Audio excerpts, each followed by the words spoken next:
అందరికీ praise lord. దేవుని నామానికి మహిమ కలుగును గాక. మీరందరూ బాగున్నారు కదా? మీరు పెడుతున్న ప్రతి ప్రార్థన రిక్వెస్ట్ అనేది మేము ప్రార్థన చేస్తూ ఉన్నాం. మా ఆశ అంతా ఒకటే, ఎక్కడైతే మీరు తృణీకరించబడ్డారో, ఎక్కడైతే వెలివేయబడ్డారో, ఎక్కడైతే గుండెలు పగిలేలాగిచ్చారో అదే స్థలాల్లో నా ప్రభు మీ అందరిని హెచ్చించబోతున్నారు. విశ్వాసంతో ప్రార్థన చేయండి. ఘనమైన విజయాలు ఖచ్చితంగా నా ప్రభు మీ అందరికీ దయచేస్తారు. God bless you all. ఈరోజు ఈ వీడియో చూస్తున్న మీలో చాలామంది అందరూ ఉన్న అనాథలుగా బ్రతుకుతున్నారు కదా. అయ్యా, మాకు ఇంకెవరు దిక్కు లేదయ్యా, మాకు తోడుగా ఎవరు లేరయ్యా, మమ్మల్ని బలపరిచేవారు కానీ, మేము శ్రమల మధ్యన ప్రయాణిస్తున్నా మమ్మల్ని ఆదరించేవారు కానీ, కనీసం మా ఇంటి గుమ్మం తొక్కి మేము ఉన్నాము అని పలికేవారు కూడా ఎవరు లేరయ్యా. ఈరోజు మేము అనాథలుగా జీవిస్తున్నాం. కుమారులు కన్నాను కానీ వారు కూడా నన్ను పట్టించుకోవట్లేదయ్యా. నాకు వివాహం జరిగింది కానీ నా భార్య కానీ, నా భర్త కానీ, నా తోబుట్టులు కానీ, ఏ ఇంటి వారు కూడా నన్ను పలకరించట్లేదయ్యా. కనీసం నేను ఎందుకు బాధపడుతున్నాను, కనీసం నా బ్రతుకులు ఎలాంటి శ్రమలు జరుగుతున్నాయో కూడా కనీసం అడిగే నాదుడు కూడా లేదయ్యా. ఈరోజు తోడు లేకుండా బ్రతుకుతున్నానని ఎవరైతే కృంగిపోతున్నారో, ఈరోజు గుండెల మీద చేతులు వేసుకున్న మాట చెప్తాను, నా ప్రభు నేను విడిచిపెట్టలేదు. ఆయన ఎంత మాత్రం త్రోసివేసే దేవుడు కాదు ఆయన. ఎందుకంటే ఒక చక్కటి సందర్భం నా జ్ఞాపకం వస్తుంది. దేవుని వాక్యంలో యెహోషువ గ్రంథము 3వ అధ్యాయము 7వ మాట చదవగలిగితే, అప్పుడు యెహోవా యెహోషువతో ఇట్లనెను, నేను మోషేకు తోడై ఉన్నట్లు నీకును తోడై ఉందనని ఇశ్రాయేలందరూ ఎరుగునట్లు నేడు వారి కనుల ఎదుట నిన్ను గొప్ప చేయ మొదలుపెట్టెదను. ఈ వీడియో చూస్తున్న మీ అందరి జీవితంలో ఈ లేఖన భాగాలు నా ప్రభు నెరవేర్చునుగాక. జీవితంలో ఎన్నోసార్లు మనం అనుకోలేని పరిస్థితులు వస్తూ ఉంటాయి. మోషే అప్పటిదాకా ఇశ్రాయేలు ప్రజలు నడిపించుకుంటూ వచ్చారు.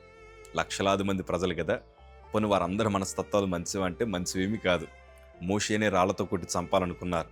పరిస్థితులు చూసేసరికి పరిస్థితులు తారుమారయ్యే కొద్దీ వీరందరి మనస్తత్వాలు కూడా తారుమారైపోతూ ఉండేవి. అలాంటి ఆలోచన విధానాలు కలిగిన మనుషులను ఇశ్రాయేలు ప్రజలు నడిపించడానికి యెహోషువ అనే దేవుడు నాయకుడిగా ఎన్నుకున్నాడు. ఇప్పుడు యెహోషువకి దేవుడిస్తున్న భరోసా ఏంటి తెలుసా?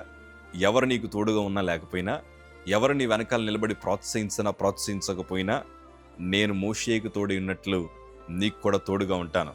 తోడుగా ఉండడం మాత్రమే కాదు, ఇశ్రాయేలు ప్రజలందరి మధ్యన నేను నిన్ను గొప్ప చేయి మొదలు పెడతానన్నాడు. ఎందుకంటే ప్రపంచమంతా ఎవరిని చూస్తుంది చెప్పనా? గొప్పవారినే చూస్తుంది. ఆశీర్వాదాలు పొందుకుంటున్న వారిని చూస్తుంది. ఒంటరి వారిని, తృణీకరించబడిన వారిని, బలహీనలను ప్రపంచం గుర్తించదు. కానీ మన ప్రభుల వారి మనసు ఏంటి తెలుసా? నువ్వు ఒంటరివాడివి కాదు, నేను నిన్ను బలపరుస్తాను, నేను నీకు జ్ఞానం ఇస్తాను, నేను నీకు శక్తినిస్తాను. ఇంతవరకు ఎవరైతే నిన్ను తక్కువ అంచనా వేశారో, ఇంతవరకు ఎవరైతే నిన్ను తక్కువగా చేసి మాట్లాడారో వారందరి కళ్ళ ముందర నేను నిన్ను గొప్ప చేస్తానని దేవుడు యెహోషువకు వాగ్దానం చేస్తున్నాడు. ఎందుకంటే యెహోషువ మోషే పరిచారికుడు.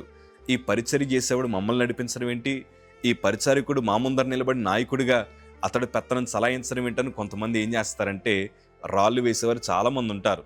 కొన్నిసార్లు మీ జీవితంలో కూడా మీరేంటండి మాకు చెప్పేది, మీరు ఎదుగుతారా, మీకు ఉద్యోగాలు వస్తాయా, మీకు వివాహాలు జరుగుతాయా, మీరంతా మీ బ్రతుకెంత, మీ స్థాయి ఏంటి, మా స్థాయి ఏంటని పలు రకాల మాటలు బయట వారు కాస్తుమి మన సొంత వారే మాట్లాడుతూ ఉంటారు. మన సొంత వారే మన హృదయాన్ని గాయపరుస్తూ ఉంటారు. మన సొంత రక్త సంబంధులే మన చేతులు విడిచిపెట్టేసి మనల్ని హేళన చేస్తూ ఉంటారు. కానీ కంగారు పడకండి, ఎంతమంది విడిచిపెట్టినా నా ప్రభు మిమ్మల్ని విడిచిపెట్టే దేవుడు కాదైనా. మిమ్మల్ని పట్టుకోవడం మాత్రమే కాదు, అందరి కళ్ళ ముందర మిమ్మల్ని గొప్ప చేయడం ప్రారంభిస్తాడు. మిమ్మల్ని సిగ్గుపరచడం నా ప్రభుకి ఎంత మాత్రం ఇష్టం లేదు. ఈరోజు మీలో చాలామంది దుఃఖపడడం గల కారణం తెలుసా? వాళ్ళు వదిలేశారండి, వీళ్ళు వదిలేశారండి, వాళ్ళు గాయపరిచారండి, వీళ్ళు మమ్మల్ని చాలా మాట్లాడుతున్నారండి, అయ్యో నేను ఎంత ప్రేమించానో వారిని, అయ్యో నేను ఎంత బాగా చూసుకున్నానో అని అన్ని జ్ఞాపకం చేసుకొని మనం గుండెలు బాదుకుని ఏడుస్తూ ఉంటాం. రాత్రులు కూడా సరిగ్గా నిద్ర పట్టదు. నేను అంటాను, వారందరి కోసం ఎందుకు ఆలోచిస్తున్నావు?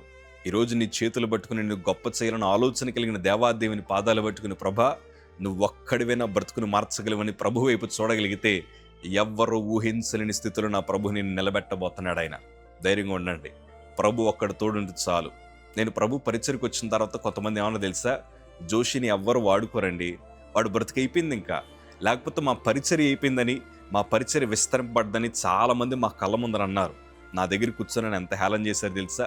కొంతమంది సేవకుల ఫోటోలు నాకు చూపించి, వీళ్ళెంత గొప్పగా ఉన్నారు చూడు, వీళ్ళెంత బాగా వాడబడుతున్నారు చూడు అని పలు రకాల విధానాలుగా నన్ను కావాలని హేళన చేశారు. కానీ గొప్ప విషయం ఏంటి చెప్పనా?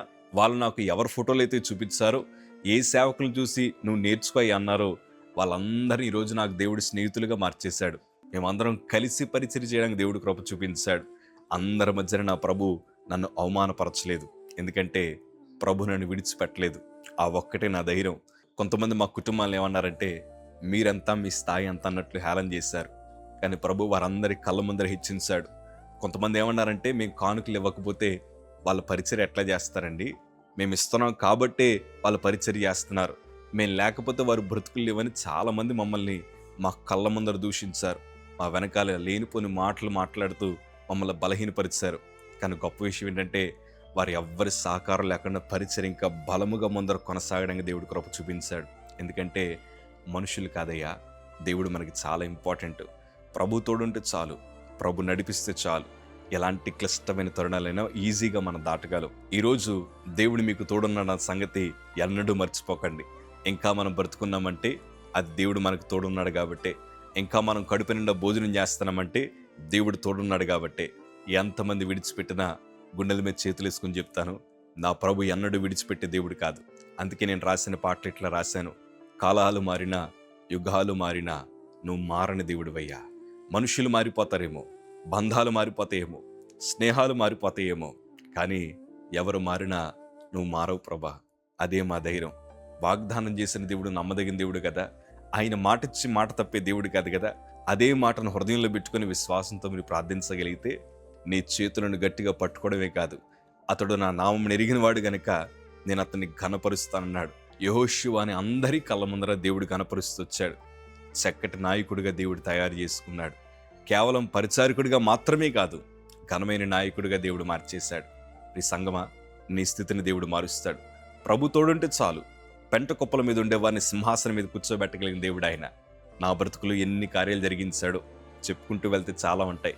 కొంతమంది పాంప్లెట్లో నా ఫోటో వేయడానికి ఇష్టపడేవారు కాదు. మీటింగ్లకు పిలిచి కూర్చోబెట్టి కనీసం నాకు సమయాన్ని కూడా ఇచ్చేవారు కాదు. 5 నిమిషాల్లో చెప్పెళ్ళిపో అన్నట్లు మాట్లాడుతూ ఉండేవారు. నీ వెనకాల వేరే సేవకులు ఉన్నారు, నువ్వు గదిలోంచి బయటికి వెళ్ళిపో అన్నారు. నన్ను కనీసం ఒక చోట కూర్చోడానికి కూడా అవకాశం ఇవ్వలేదు. అవన్నీ గుండెల్లో పెట్టుకుని, ప్రభా, మనుషులు నా పైరూపాన్ని చూస్తున్నారు, కానీ ఏదని నీ ఇష్టమే ప్రభా, నువ్వు ఒక్కడు నాతో ఉన్నావు కదా చాలు ప్రభా అని ప్రభు వైపు చూశాను. ఈరోజు దేవుని కృప అన్నీ మార్చేశాడు. ఈరోజు నీ బ్రతుకును కూడా మారుస్తాడు. కలవరపడకండి. మనుషులు తోడున్నా లేకపోయినా దేవుడు నీ పక్షాన ఉన్నాడు. అదే మన ధైర్యం. విశ్వాసంతో ఉండండి. God bless you.